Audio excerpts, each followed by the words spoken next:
Water's a building block around here, far more than land even, on whether or not we can bring more homes, whether or not we can bring more businesses. Once the water leaves, it's not ever coming back. So any economic drivers that could come from that are gone forever. Local economic damage of losing that water is irreversible.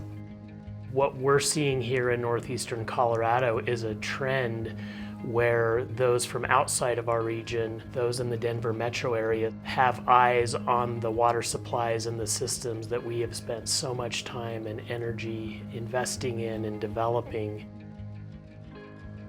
When water leaves the area, it kills options. Those options for local food become limited. Those options for economies, recreation become limited.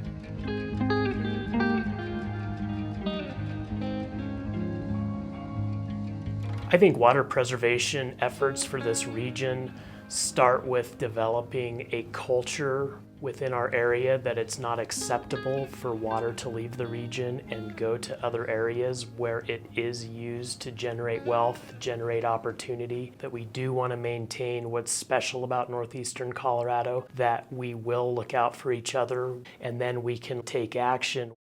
We want to build a portfolio, a toolbox, if you will, of mechanisms to compete for that water in northern Colorado, slow the drain of exportation from our district.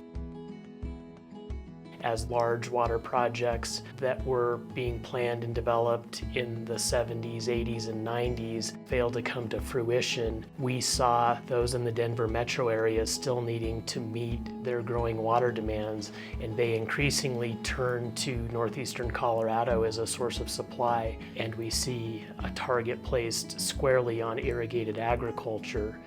Any day somebody's got a farm or water for sale that's in their interest, you know, Cedar Aurora or Thornton, they're looking for it and they're possibly buying it. So it is still happening. Obviously, it's on the forefront of all of our minds. The Front Range's never-ending need for water. When they need it, they have checkbooks far bigger than ours to compete for those resources.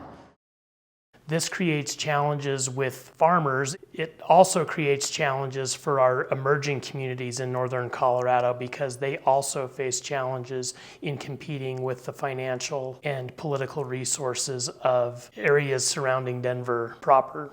So we see and have always seen really high demand for our local surface water irrigation supplies in this area. And then of course, any increased pressure that's coming from even a larger municipality with even larger coffers to pull from. They have acquisition dollars that are larger than our entire town's budget. So that makes it just difficult to even try to bid in avenues like that. I think that water has had as many sleepless nights for me as any other topic has. The town has seen one large municipality that purchased a really large water right out of Windsor. We had expressed an interest in purchasing them. And so having that water just kind of literally walk out of the door with very little notice raised our alarm bells quite a bit. People are going to have to sell their farms and their water at different times for different reasons. It is a property right. They have every right to sell it to the highest bidder. Northern Water is a proponent of willing buyer, willing seller transactions. We are not intending to get in the way of the ability of an owner of water rights to sell those assets or use them how they see fit. What we're interested in doing is having a conversation as a community about what happens when water does leave and what the consequences are, and to try and create a culture in northeastern Colorado of, if water is going to change hands, let's keep that water local.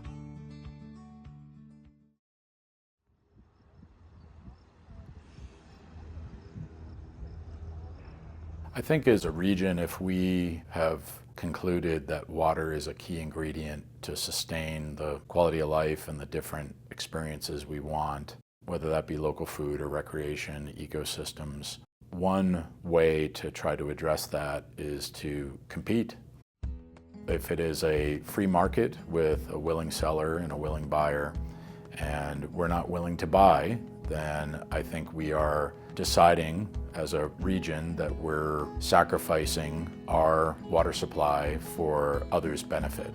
We can take action, whether it's through developing funding to compete with the Denver metro area, And come up with a plan where we could use it for the benefits of the region.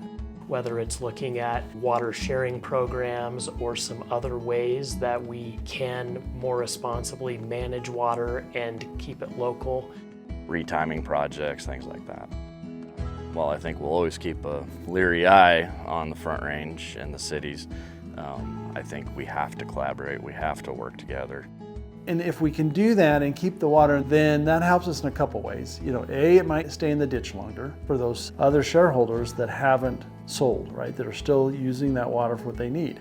If it is coming out of the ditch, it's supporting a local small town or community that's bringing jobs, bringing people. If water must leave northeastern Colorado and depart for the Denver metro area, the conversation really turns to mitigation and how do these communities that are taking water from us keep our communities whole, mitigate economic, social, and environmental impacts. Some kind of regional ability to review larger scale water transfers to ensure that the community that's being left behind where that water is coming from is kept whole in some fashion. So some level of mitigation, making sure that the local economic and agricultural impacts are considered before those sales are approved. Or figure out a way to leave behind some in-stream flows or compensatory storage. Figure out a way to be able to keep at least some of the ag in production and not dry up all of it. As Northern Water expresses concern around messaging and the preservation of keeping native supplies local to northeastern Colorado, there's often a fair question that gets asked, and that comes down to this. Northern Water, by definition, as we sponsored the Colorado Big Thompson Project and the Windy Gap Project for bringing water from the Colorado River Basin, why is our concern of recent day different than the concerns expressed in many cases by those in Grand County and the Colorado River?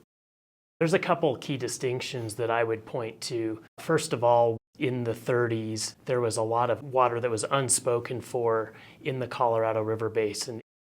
As compared to the water rights that Northern Water is primarily concerned about now departing its service area are existing water rights, some of them quite senior, that provide an economic building block for what we see around us. Another key distinction is that entities like Northern Water are actually required to offset the impacts through compensatory storage and other mitigation measures to protect the economies and the well-being of the local communities. For the CBT project, that compensation resulted in the building of Green Mountain Reservoir, and likewise for the Windy Gap project, contribution to Wolford Mountain Reservoir. So Northern Water is advancing Northern Integrated Supply Project. Like other communities, are advancing water supply projects of their own. Those projects marry up so well with supplies we already have in our district. We have a lot of work to do with demand. We should continue on all fronts to conserve water supplies. Nonetheless, these native supplies, when they depart, the value of these expensive projects begins to diminish. Because we're not adding to the supply of Northern Colorado, we're in essence backfilling the supply of the water that's been lost. We wouldn't be responsible if we really weren't thinking about the impacts 20, 50 years down the road, right? I mean, that happens sooner than we think. Really identifying this concern now is the appropriate thing to do. As we look anywhere in the future, I can't imagine building a prosperous Northern Colorado if we don't have adequate water supplies. I do know that it's possible for all these agencies to get together to really figure out a solution, to be a little bit more proactive about protecting their water resources. Towns of our size can't go it alone. We need to partner up. We're stronger in numbers. I think we have to collaborate.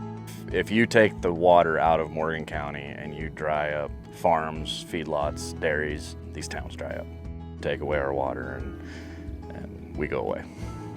And hopefully, as folks consider selling their water right or motivated to do so for lots of different reasons, we can find some marketplace, some mechanism in northern Colorado in which to keep those water rights in place in northern Colorado, whether those future generations elect to grow food and fiber with that water, they want to use them for additional growth in northern Colorado, for recreation, for the environment, whatever that future desire is, but at least keep them in northern Colorado for their current uses and for the uses of future generations.